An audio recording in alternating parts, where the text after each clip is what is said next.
Good afternoon.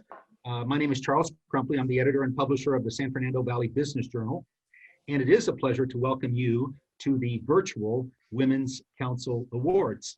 For years, as you may know, the Business Journal has recognized the strength and the impact of our female business leaders throughout the Valley area, and it's clear that women are and really have been a driving force in our community. So it's a pleasure to honor the achievements of the women and the important leadership roles that you all play. This event is always so inspirational, and I think you'll see it is again so this year because of all the great stories. I'd like to take just a moment to recognize our presenting sponsors for their important support of this event. The David Nazarian College of Business and Economics at California State University, Northridge, and Wells Fargo. Thank you both for your partnership. This year we received more than 45 nominations for awards. Now they were made by employees, employers, associates, friends, board members, civic leaders. The nominators really did a lot of work and they made some powerful pitches. So thank you for doing that. You guys did a great job. So it's important to recognize all of the nominees. So we're going to name them all. And I apologize in advance for any mispronounced names. So congratulations to Bonnie Abel of Nothing Bundt Cakes, Lorraine Alderette, RNY Construction and Specialties, Denise Bean White, Consortium Media, Allison Blackman with Gish Seiden, Amanda Delzer, Payment Cloud, Jill Eastman, the Academy for Salon Professionals, Leslie Elkin, Village at Sherman Oaks Business Improvement District, Lisa Elkin, Lisa PR, Randy Filich, the Humane Society United States and Project Coyote, Denise Feldman, Action Ad Specialties, Karen Gabler of Light Gabler, Trudy Goldberg of the Neighborhood Legal Services of Los Angeles, Christina Goldman of Keller Williams, Doreen Grandpichet, Center for Autism and Related Disorders, Kim Gard, Express Employment Professionals, Nancy Hoffman-Banyek, the Greater San Fernando Valley Chamber of Commerce, Ashley Itliong of the Westfield Group, Taylor B. Jackson, Soaring Samaritans Youth Movement, Eliza Jeske, Westfield Topanga, Christy Casper of Gish Seiden, Adrian Kentor of Boys and Girls Club of the West Valley, Marilyn Koziatek, Granada Hills Charter School, Shane D. Kreitenberg of Kreit Mechanical, Hannah Lee, the City of Los Angeles, Deanna Linderholm, Executives Association of the San Fernando Valley, Kimberly Maiden of Pickwick Pub and Maiden Community, Yvonne Maria Jimenez of the Neighborhood Legal Services of Los Angeles County, Joan Marquez, Woodbury University, the School of Business, Casey Mays, CGI Plus Real Estate Investment Strategies, Laura McComb of North Star Moving Company, Stacy McKinnon, Morton Capital, Laurel Mintz of Elevate My Brand, Christy Mora, a Treehouse Group, Adriana Ocampo, You Frame It Gallery, Gloria Pollack of the Gelb Group, Nama Posbiak, A Plus Insurance Services, Catherine Perwin, Helenet Aviation, Carolyn Rose of Mend, Meet Each Need with Dignity, Miri Rosito of Cow Communications, Vicki Schiff, Mosaic Real Estate Investors, Bonnie Schlachte, the Therapeutic Living Center for the Blind, Laura Schmoisman, the Darl, Jessica Sprague of Gish Seiden, Jitka Stanley, ServPro of Malibu, Topanga, Pacific Palisades, and Brentwood, Have Tripp of JNK Services, Bianca Vobecki of Vobecki Enterprises, Alexandra Von Tiergarten of Robert Half, Jessica Yasukochi of the Valley Industry and Commerce Association, and finally, Lisa Young of the Rescue Train. Congratulations to all of you. You are all women of accomplishment. You're all people we are grateful to. So thank you for submitting your nominations.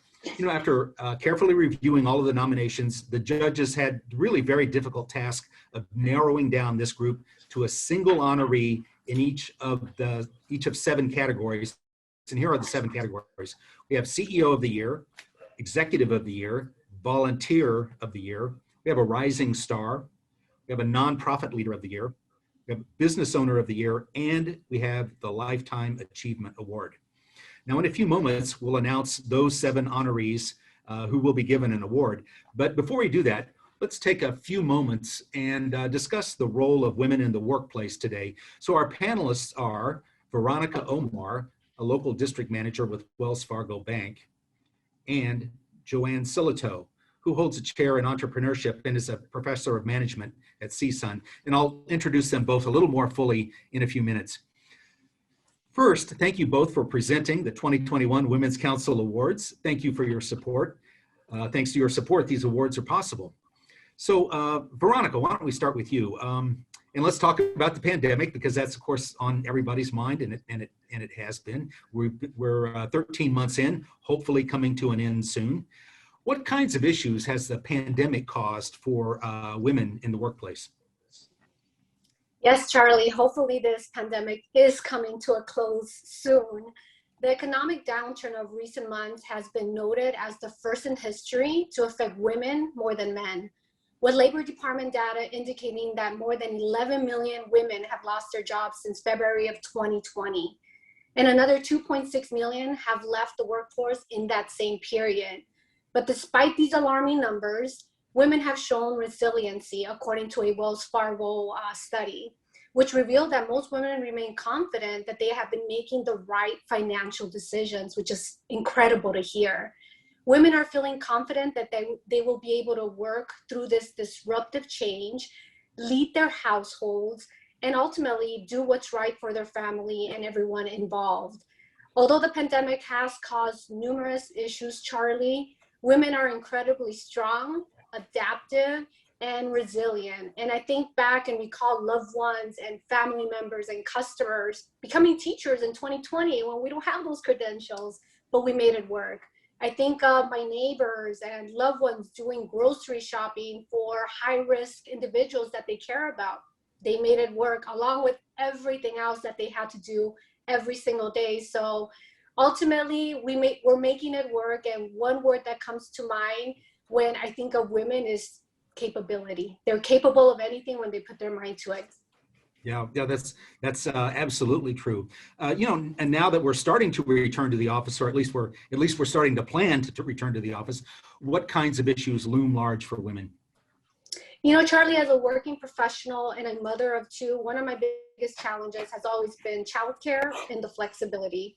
Luckily, I work for an organization that provides resources and has allowed me to move up in that corporate ladder. But it's important for every woman to have that level of resources available. So we have a lot of work to do so that women are able to have that level of flexibility that their lives require. And I think if the pandemic has shown us anything, is that we got to work on that very much this year moving forward. Yes, yeah, that absolutely. So, okay, let's bring in you, Joanne. You're in education, of course. Tell us, how has the pandemic impacted the pipeline of educated women into the workplace?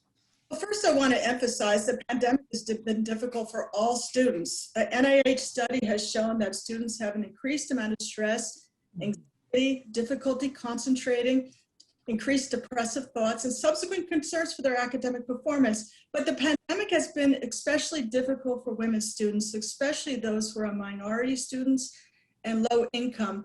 Today, more women are dropping out of college and taking fewer courses than men, but this is in contrast to what it was pre-pandemic. Pre-pandemic, we saw more women enrolled in college and completing college. The root cause is the family caregiving responsibilities. Women have always had a heavier load caring for their children and their family, and they're more likely to be that single parent. And as childcare facilities closed and schools moved to remote learning, women had to take on more of this family responsibility. But we're very excited as schools such as C-Center are starting to open up again, offering more in-person classes, schools are reopening, childcare is reopening, that we hope to get back to that normal where women are exceeding in college and leading the way into the workplace. Okay, great. Well, tell us how has higher education, or maybe I should ask, how will higher education be transformed by the pandemic?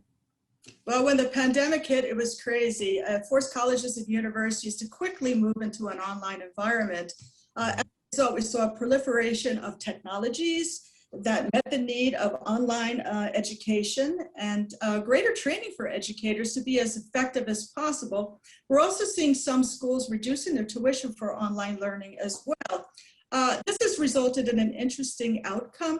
Now there's multiple modes of learning that universities and colleges weren't engaging with before. In the past, it was mostly in-person learning or sort of an asynchronous online learning.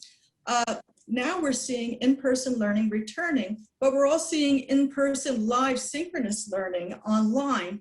In addition to the asynchronous learning, high flex models where we have some students in the class, some are not, and they can opt for either or depending on their situation, or a hybrid of all these variations. So we're seeing a transformation of universities to meet the needs of students and create all sorts of learning opportunities for students. These increased options in learning will help women re-enter into the college and allow them to find the best model for their own learning style, budget, and schedule. So I think this is a great thing going on, the transformation within education. Yeah, and it's not really at all dissimilar to what's going on in workplaces all over the world, really a lot more kind of flexibility and hybrid models being built in. So let me ask one more question, and let me ask this of both of you. What big issues face women today, women entrepreneurs, women workers generally? Veronica, why don't we go back to you? Charlie, there are nearly 13 million women-owned businesses, which represents 42% of all U.S. businesses. These businesses employ 9.4 million workers and earn 1.9 trillion in revenue. Over the past 5 years, the number of women-owned small businesses have increased by 21%, while comparatively, all new businesses has only increased by 9%. Despite their successes, women entrepreneurs still face many challenges in obtaining funding for their enterprise and for building support and having that network to ensure their businesses stand out and that they are positioned for success. As these business owners navigate through these challenges, along with the difficulties with the pandemic, Wells Fargo is doing everything that we can to support women-owned businesses and providing them the tools they need to succeed. Okay, thank you. And Joanne, how about you? What do you think? What issues face women today that maybe they didn't have a few years ago? Very similar to what Veronica was saying, we're seeing a lot of women have left the workplace. It's a challenging time. And a lot of them big employers are returning maybe 50% of the full-time employees and a larger contingent workforce. Hang on one But second. for women in corporations, there's a lot of movement in the large corporations to remove location barriers, retire the typical 9-to-5 workday, increase workplace flexibility, which provides greater opportunities for women to provide for their families, maintain their sense of self by creating a schedule that works for them for work and their at-home responsibilities. But as Veronica was also saying, we're seeing an increased rate of entrepreneurial firms or businesses being formed now, 24% increase, and even a greater percent of women entrepreneurs.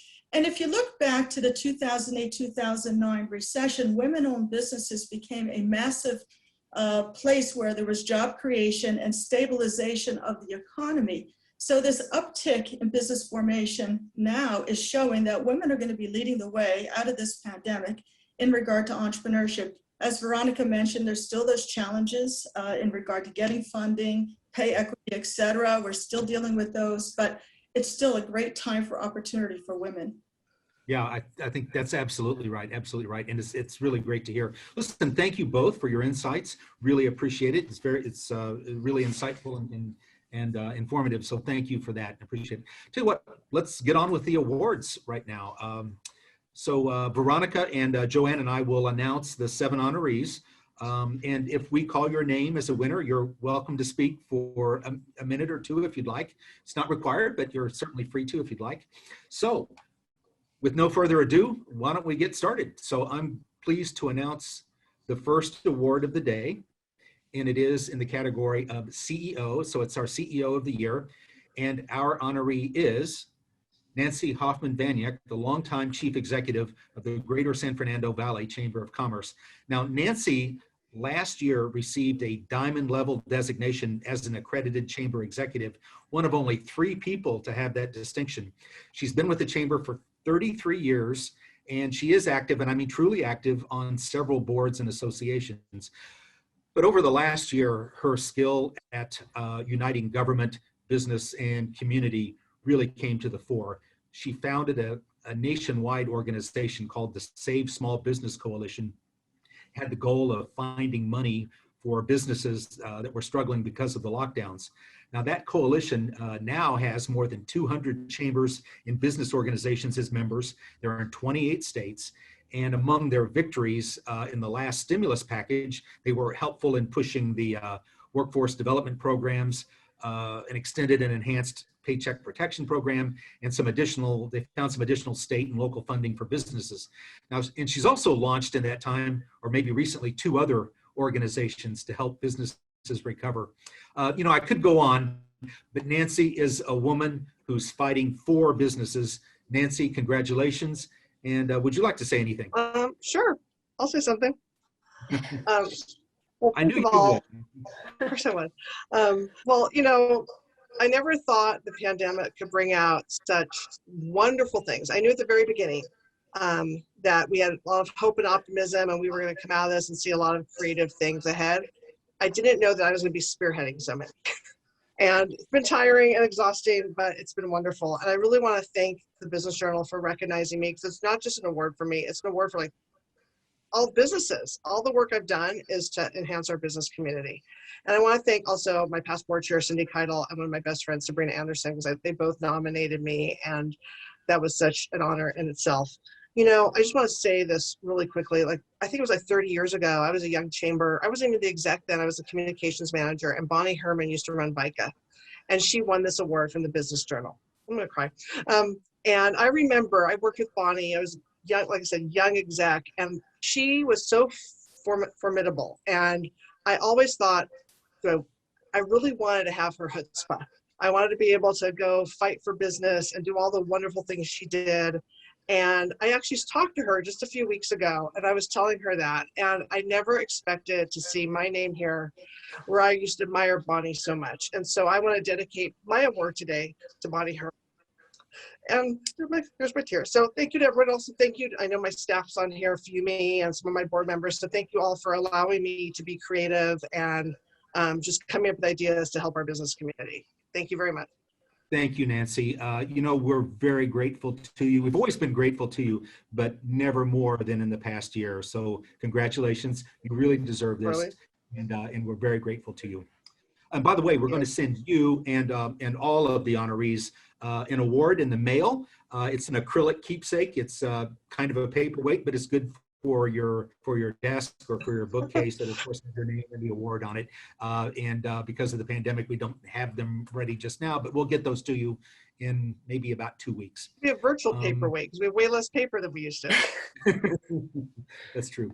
Our next award is for Executive of the Year, and the honoree is the co-founder, the managing partner, and the chief operating officer of Mosaic Real Estate Investors in Calabasas, and that's Vicki Schiff. Now, Vicki takes on all the duties of the firm, including the investments, the finance, she helps direct the overall strategy. By the way, she's a serial entrepreneur. She's co-founded 5 companies since 1996. And she's also been tapped a number of times to be an industry spokeswoman and a presenter and a speaker. In fact, she was once named one of the most powerful women in real estate. And in her workplace, she focuses on building an environment of meritocracy where colleagues are rewarded for a job well done. Her nominator wrote, and I quote, "Knowing that the workplace is somewhere that each person spends most of his or her week, Ms. Schiff believes it should be done in an environment filled with joy, creativity, and purpose. So by the way, she also allocates a certain amount of money each year for each employee to contribute to a charity of their choice. So congratulations, Vicki. Would you like to say anything? Well, I am absolutely blown away and so incredibly honored. I didn't expect this at all. And I'm actually in Florida looking at projects. And I just, I love the women on this call. I love the women that have been nominated really across all kinds of businesses. And I think as a species, you know, I had lunch with 4 of my girlfriends today who are all in the commercial real estate business. And it's amazing how much they've thrived through this time period and really figuring out how to grow their own careers and grow their business and support the economy, not only in California and in the Valley and Los Angeles, but all over the country. And I'm really, really, this was so unexpected and I'm blown away. And I'm very, very grateful. And I love the Business Journal. My husband has a business in the Valley and he's been very successful there in his small business. And I just feel extremely honored. And I thank you so much for this. It's amazing. Well, thank you, Vicki, and congratulations again. Please drive safely. I hope you pulled over while you were talking. Oh, I did pull over. So I'm in Orlando now. I'm on a six city tour of looking at projects to finance, but thank you so much. Thank you, and congrats. Like I said, congrats again, and hope you enjoy the rest of your trip, and hope to see you soon. Now, absolutely. I'd like to thank you. Let's invite Veronica to give a couple of awards, and as I said a few moments ago, let me take a few moments to more formally introduce her. Now, Veronica Omar is the Valley Crossroads District Manager for Wells Fargo's Los Angeles Community Bank, and in her current role, she supports more than 100 team members in 10 branches, I believe, throughout Los Angeles. It's Los Angeles, Glendale, Toluca Lake, and Burbank, I believe. And I might add, one of her degrees is in business administration from CSUN. So Veronica, why don't you take it away? Awesome, Charlie. Thank you so much, and good afternoon, everyone. I'm so thrilled to be part of this event. It is so inspiring to be here today, celebrating your success and the great strides that we have made and continue to make. Wells Fargo has a rich history of supporting women business owners and providing access to capital and financial services that dates back to the company's founding in 1852.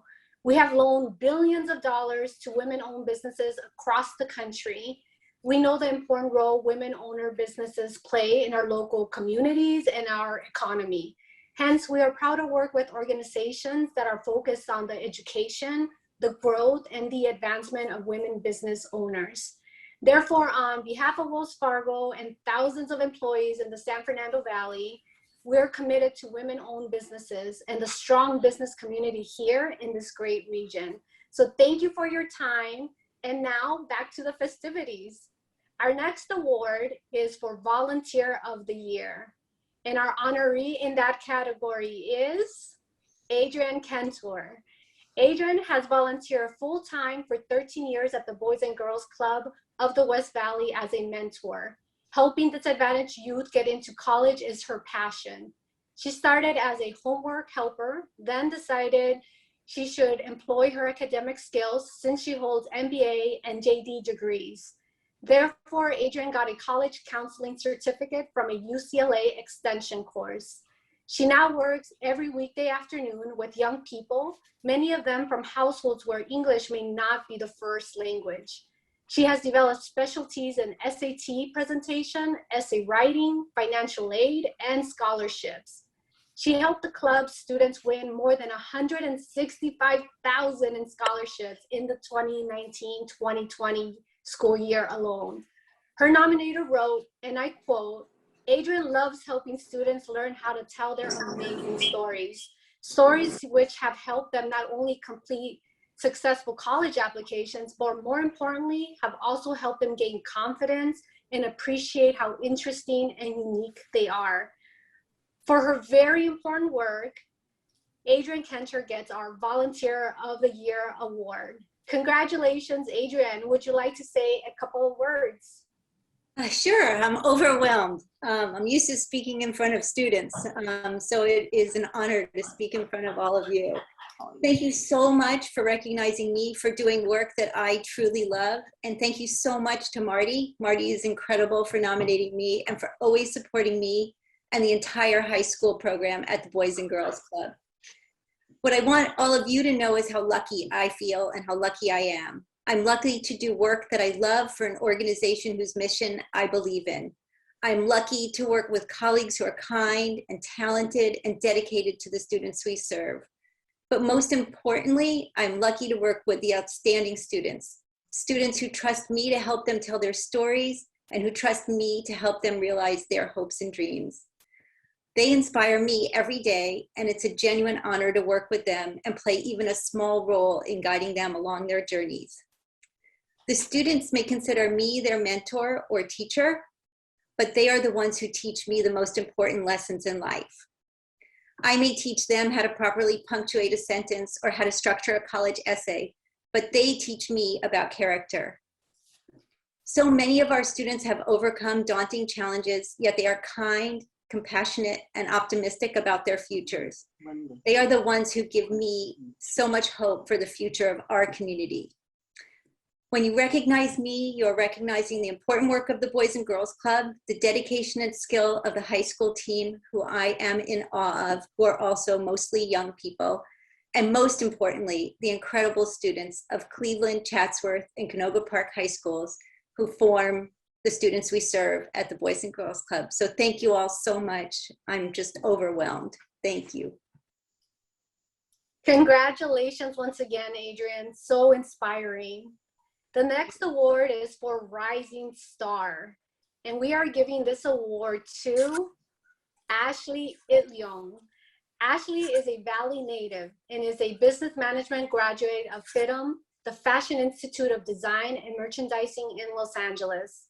She spent 7 years in such places as New York and Dubai before returning here, and she is now the marketing director of Unibel Rodamco Westfield, or what we'll probably always call Westfield. COVID-19 was devastating to retailers, as we all know, but Ashley took it as a challenge. First, she and her team made sure that the Westfield Topanga and the Village malls were so sanitized that they won an industry certification of hygiene last year. And Ashley and her team created safe outdoor events and touchless market campaigns to support the retailers. What's more, she raised thousands of dollars for charities with attractions as outdoor drive-in movie nights at the Village. Ashley, by the way, co-founded the Women Exchange, which fosters the advancement of women in the Middle East. And she joined the board of Valley Economic Alliances just last week. Ashley Itliong is our rising star this year. Congratulations, Ashley. Would you like to say a few words? Thank you so much for this award. I definitely want to dedicate this to my marketing manager, who I also wanted to nominate for this award. Her name's Eliza Jeschke. She's on this call. I think without her and just without the support of the team here at Topanga, we wouldn't have been able to kind of overcome the challenges that came about with COVID. And we're really excited to, continue the full reopening of the shopping center and, supporting all the small businesses and national retailers that are at Westfield Topanga and the Village. And we're really excited to, be able to launch our new redevelopment from our former Sears box next year. So I'm really looking forward to that and hoping to connect with all of you in real life at some point.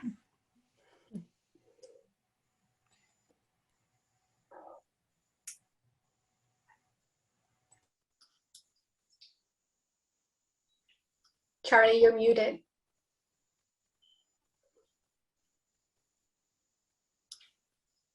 Sorry, I inadvertently muted myself. Ashley, I just wanted to say congratulations again. And I might say that we are grateful to Westfield for making such a large commitment in terms of dollars to the Valley. It's probably making more of a commitment than any other company ever has. So it's really good to see you there, and congratulations on the award. Now I'd like to introduce, or should I say reintroduce, Joanne, who will present our next two awards. Joanne Silito is the inaugural Paul Jennings Chair in Entrepreneurship and a Professor of Management at CSUN. She has a PhD in Organizational Management and an MBA from Rutgers University, along with other degrees.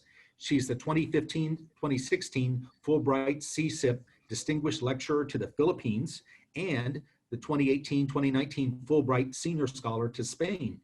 Now, prior to her academic career, she had 17 years of experience in the life sciences field. Her research interests include business incubation processes and technology entrepreneurship, among other things. Her research, by the way, has won several awards, and she's been published in top-tier academic journals.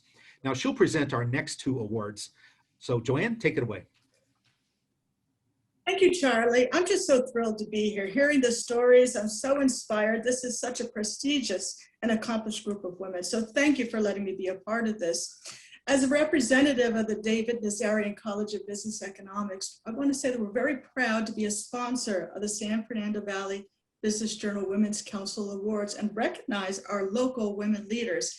CSUN is one of the largest and most diverse universities in the nation, enrolling approximately 38,400 students. The David Nazarian College within CSUN is ranked as one of the best business schools by Princeton Review. We offer an MBA degree and undergraduate degrees in accountancy, business administration, economics, finance, information systems, management, and marketing, as well as an array of minors such as human resource management and entrepreneurship. Entrepreneurship and women leadership is particularly important to the Nazarian College, and we're so excited to join this prestigious group of women leaders and entrepreneurs today.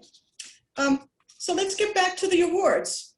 Our next award is for the Not-for-Profit Leader of the Year, and our honoree is Yvonne Maria Jimenez, the President and CEO of Neighborhood Legal Services of Los Angeles County. This nonprofit has 163 employees, including 55 lawyers, and it provides free legal services to those in poverty. Yvonne began her career there 40 years ago and became CEO in 2019. She works in the Glendale office. She has long been active in finding ways to help clients. She led one effort that put lawyers in hospitals and clinics to address legal issues standing in the way of the delivery of healthcare, and that has become a permanent feature of the county's health delivery system. And during the pandemic, her nonprofit provided legal services to more than 100,000 people, some of whom were wrongfully denied unemployment or food aid or who faced eviction. Others had disabled children who were falling through the cracks in the online learning environment. Her work is informed by her background. She was raised in East Los Angeles by a single mother who worked restaurant and domestic jobs. When her mother was diagnosed with a bipolar disorder, Yvonne, at 11 years old, had to become an advocate for her mother, a monolingual Spanish speaker, and help her navigate the network of social service systems and the like. One more thing, Yvonne has always championed women. They now account for more than 80% of her nonprofit's lawyers and its management team. Ladies and gentlemen, our Not-for-Profit Leader of the Year is Yvonne Maria Jimenez. Yvonne, would you like to say a few words? Thank you, Joanne. This is quite an honor. Thank you so very much. It's an honor just to be in among all of the nominees and the awardees today. So thank you so very much. A special recognition to Elizabeth Weinberg, my VP of Development, who's here with me today, who nominated me along with Anat Rubin, our Communications Director. The work that we do here is amazing. I have an amazing staff whose efforts transform the lives of many elderly, disabled, low-income people in LA County and just the most vulnerable among us. And it's in their honor that I accept this award. We are very privileged to do this kind of work, and we thrive on it every day. We are also, as Joanne said, a woman-led law firm. I'm very proud of that. And just thank you for the recognition of the work of our entire staff. Really appreciate it. Thank you. Congrats again, Yvonne. You have such a remarkable story. I'm so inspired. Thank you. Our next award is for Business Owner of the Year, and the recipient is Karen Gabler of the Light Gabler Law Firm. Karen co-founded the law firm in 2011 and helped build it from 7 people to 27, and a client base from 287 to more than 3,000. The Camarillo firm represents businesses of all sizes with employment law and human resource expertise. What's more, she's known for her many speaking engagements and presentations. She's volunteered literally hundreds of hours to present complimentary seminars on employment law and policies for business owners and human resource professionals. She wrote or co-authored 25 legal updates on COVID-19 last year, keeping businesses informed about changing laws and regulations. She's won many honors and awards and has been named a Southern California super lawyer every year since 2012 and was named Woman of the Year in 2015 by the Greater Conejo Valley Chamber of Commerce. Congratulations, Karen Gabler, our Business Owner of the Year. Would you like to say a few words, Karen? I would. Thank you so much, Joanne. I'm thrilled and honored. I've joked about the fact that this is the year that I gave up my career as an employment attorney and decided to start a new one as a COVID attorney. So it's been a long year, but I want to thank the San Fernando Valley Business Journal. Women, as we all know, don't really celebrate themselves very much. So to host an event where you are celebrating us and reminding us to celebrate ourselves is really heartwarming, and I appreciate that. And I really want to just call out everybody in this group of wonderful women. 2 things really stand out to me here. Number one, every woman who's nominated and on this call has not only survived but thrived during the hardest year we've ever faced. And secondly, we've thrived by really devoting our skills and our time to serving others and helping others through this very difficult time. And I really do think that's something to celebrate. And I'm so pleased to be a part of this really remarkable group of women. And I'm just, congratulations to all of you. And I'm honored to be a part of all of you. Thank you. Congratulations, Karen. We're really pleased for you. And I might add that I'm grateful to you also, because I know reporters with the Business Journal often call you to get your expert commentary on employment law. So I'm grateful to you for that. Well, now I'm going to announce our honoree for the Lifetime Achievement Award, and I'm going to keep this short because many of you know her or know about her, and that honoree is Gloria Pollock. Her nominator put it very well when she said, and I quote, "Not much gets done in the Valley without Gloria having a hand in it. Whether it's the Armand Arabian Awards, Fernando Awards, One Generation events, and many more, Gloria is an instrumental part of the Valley and its nonprofits and programs." I do know that Gloria has been community liaison at the Gelb Group for 10 years now, but for years before that even, she's always been the go-to person, basically just to get things done in the Valley area. So Gloria, congratulations for your lifetime of work. And would you like to say a few words? Gloria, I know you were with us a little while ago. Are you still with us? Are you there?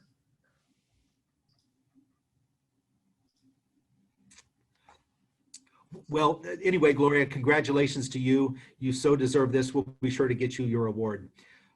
You know, before we leave, I do want to take 1 minute to pay a tribute to last year's Lifetime Achievement Award winner, and that was Sherry Fleming. You may know the story because we repeated it a number of times, but when Sherry and her husband Don bought Valencia Acura in 1997, that dealership was dead last nationally in sales and in customer satisfaction, but it quickly became one of Acura's top dealerships in both sales, and it's always been among the highest ranking in customer satisfaction. And I dare say a lot of that was because of Sherry. Sherry was also very well known. Charlie, can you? Gloria, are you there? I got back. I'm back. Okay, great. So what I'd like to say is, number one, Charlie, I'm old enough to say that I love you as a person. And I respect you so for the tribute you give us as women.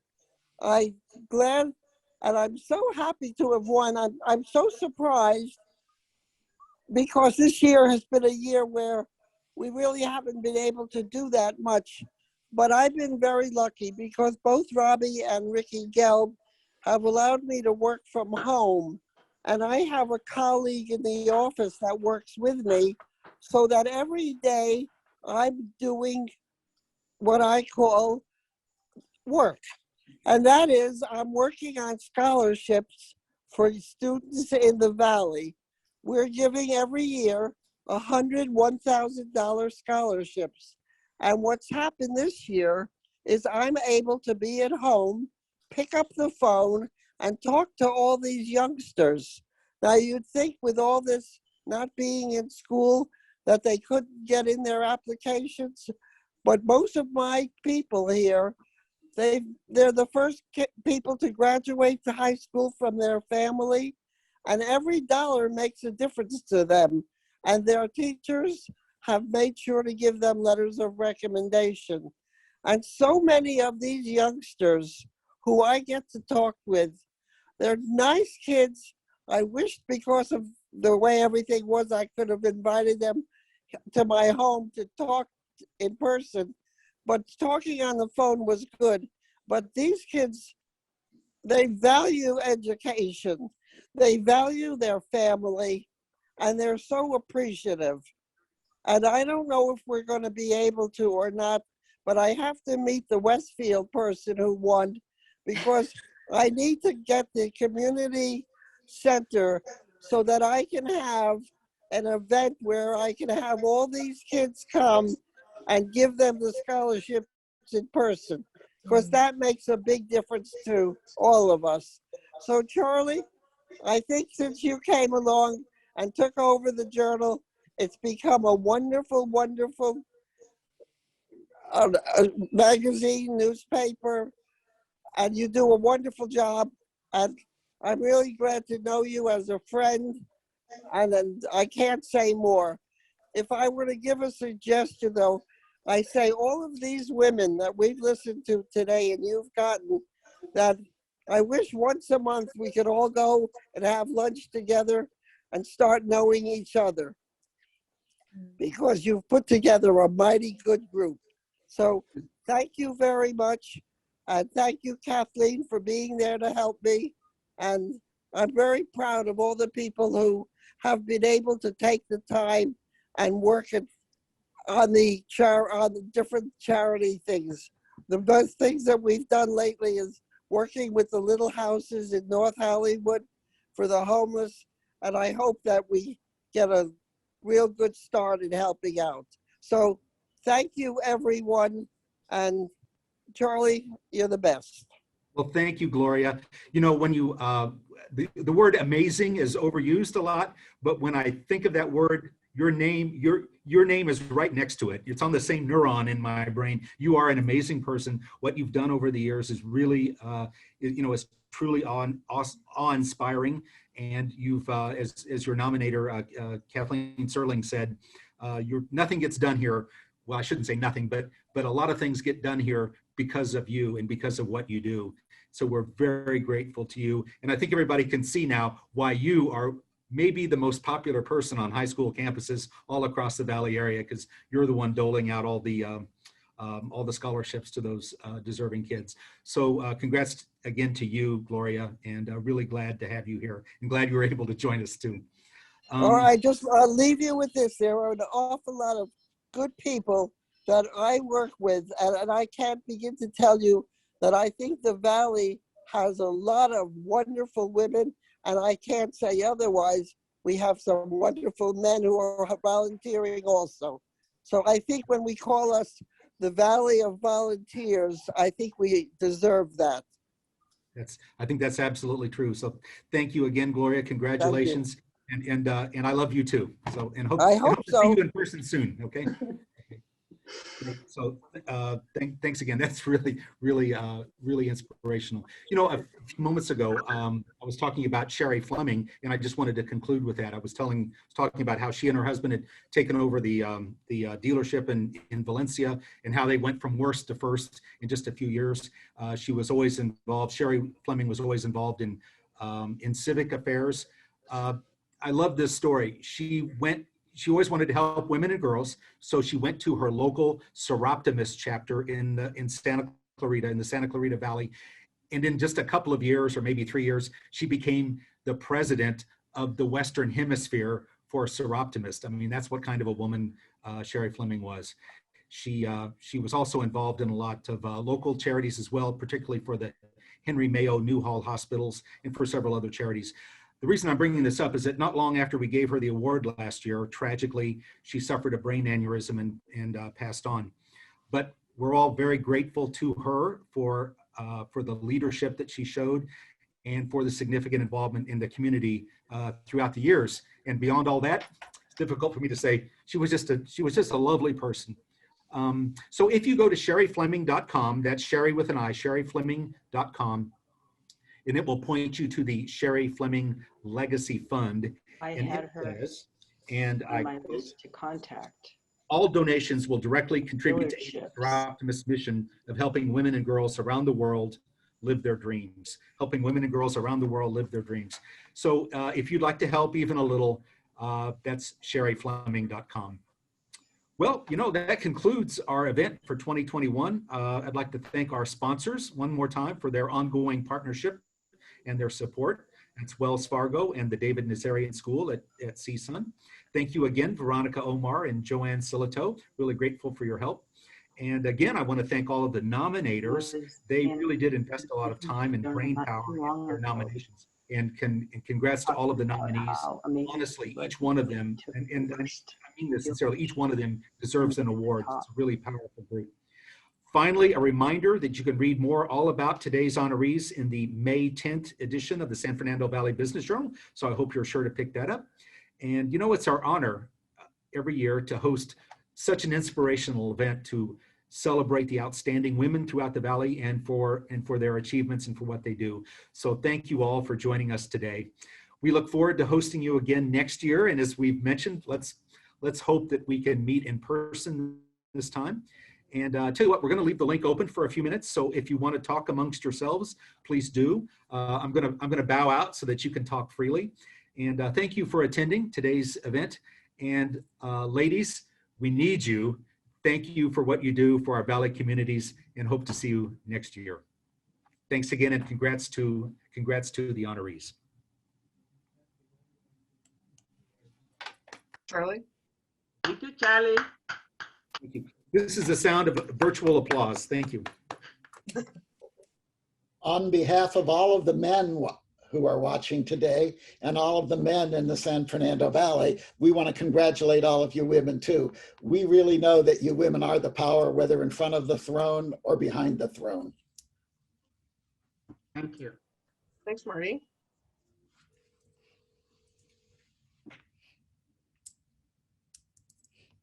Well, congratulations to all you wonderful, inspirational women out there leading the San Fernando Valley. It's been an honor to be here among all of you.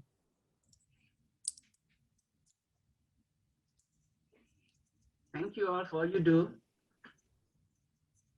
especially in the volunteer departments, taking care of those who are in need, who are disenfranchised, who won't make it without wonderful, wonderful people like you. Give of your time, your resources, and energy to lift people up. Thank you. May God bless you.